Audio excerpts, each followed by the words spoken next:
नमस्कार, हिमाचल अभी का रेडियो बुलेटिन सुन रहे हैं आप और मैं हूं आपके साथ किरण बौद्ध। पेश है अभी तक के समाचार। सबसे पहले हेडलाइंस। 2 साल पूरा करने वाले अनुबंध कर्मी होंगे नियमित, पार्ट टाइम व दैनिक वेतन भोगियों को भी राहत। सीएम सुक्खू बोले, न्यायिक प्रणाली में प्रौद्योगिकी का उपयोग पारदर्शिता और दक्षता सुनिश्चित करेगा। कांग्रेस को पीएम मोदी की फोटो से दिक्कत पर अपने पोस्टर से वीरभद्र की फोटो ही गायब, बोले जयराम ठाकुर। प्रतिभा सिंह ने लगाया आरोप, बीजेपी सरकार के कार्यकाल में शिमला नगर की घोर उपेक्षा हुई। कांगड़ा एयरपोर्ट विस्तार के लिए सरकार ने किया एक्सपर्ट पेयजल कमेटी का गठन। बलजीत कौर हिमाचल पहुंची, अन्नपूर्णा चोटी से लापता होने की कहानी सुनाई, बोली 48 घंटे मौत और जिंदगी से संघर्ष किया। अब समाचार विस्तार से। हिमाचल में 2 वर्ष के अनुबंध अवधि पूरा कर चुके कर्मचारियों के लिए सुख सरकार ने एक तोहफा दिया है।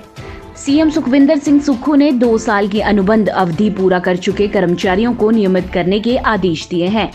सीएम ने इस संबंध में अधिकारियों को आज ही अधिसूचना जारी करने के निर्देश दिए हैं। इसके अलावा पार्ट टाइम कर्मचारियों को दैनिक वेतन भोगी, अनुबंध कर्मचारियों को दर्जा देने की मंजूरी दी है। प्रदेश के विभिन्न विभागों में हिमाचल प्रदेश लोक सेवा आयोग, सचिवालय, इंडस्ट्री, हायर एजुकेशन, ऑडिट आदि में कार्यरत करीब 500 से 600 अनुबंध कर्मचारी पिछले कई दिनों से नियमितकरण की अधिसूचना का इंतजार कर रहे थे।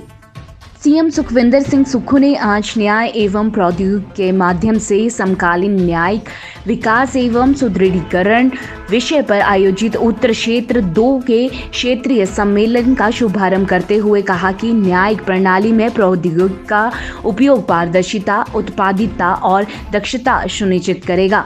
सीएम ने कहा कि प्रौद्योगिकी के उपयोग से न्यायिक पालिका सहित आज हर क्षेत्र में आम लोगों के जीवन को सरल बनाने में मदद मिली है। राष्ट्रीय न्यायिक अकादमी भोपाल तथा हिमाचल प्रदेश उच्च न्यायालय के संयुक्त तत्वावधान में आयोजित 2 दिवसीय सम्मेलन में सर्वोच्च न्यायालय, उच्च न्यायालय के न्यायाधीश और दिल्ली, पंजाब, हरियाणा, उत्तर प्रदेश, जम्मू और कश्मीर, लद्दाख के न्यायिक अधिकारी भाग ले रहे हैं। नेता प्रतिपक्ष जयराम ठाकुर ने कहा कि कांग्रेस नेताओं को पीएम नरेंद्र मोदी की फोटो से दिक्कत हो रही है, जबकि पूर्व सीएम स्वर्गीय वीरभद्र सिंह का फोटो सभी जगह से गायब है। इतना ही नहीं, डिप्टी सीएम मुकेश अग्निहोत्री का फोटो भी नहीं है।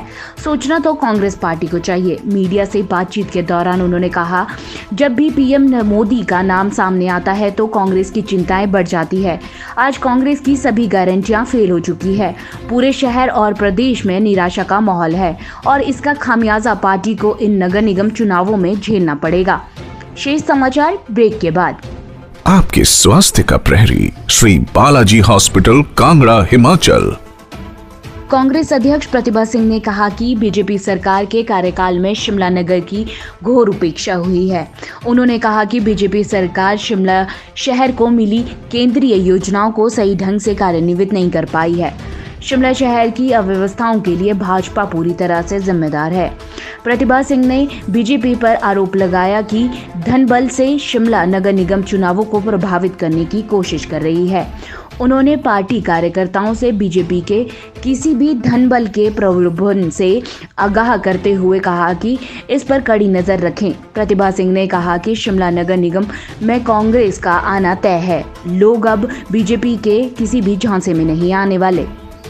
कांगड़ा एयरपोर्ट के विस्तार की चल रही कवायद के बीच प्रदेश सरकार की ओर से ईएस का गठन कर दिया गया है।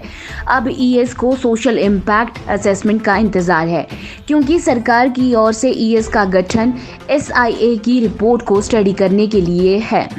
ईएस द्वारा एसआईए की स्टडी करके अपनी रिकमेंडेशन सरकार को भेजी जाएगी, जिस पर सरकार कांगड़ा एयरपोर्ट बारे आगामी कार्रवाई अमल में लाएगी। वर्तमान में कांगड़ा एयरपोर्ट विस्तार को लेकर एसआईए की फाइनल रिपोर्ट का इंतजार किया जा रहा था। उसके बाद एक्सपर्ट अप्रेजल कमेटी अपनी रिकमेंडेशन, अपनी रिपोर्ट सरकार को सौंपेगी।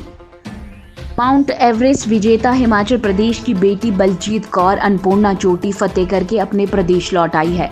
सोलन पहुंचने पर बलजीत कौर का भव्य स्वागत किया गया और यहां पर उन्होंने अपने साथ हुए हादसे की कहानी सुनाई।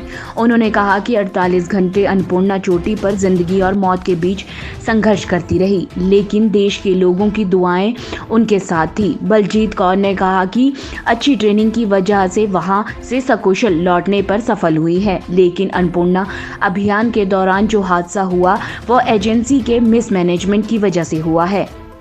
इसी के साथ समाचार समाप्त हुए। नमस्कार।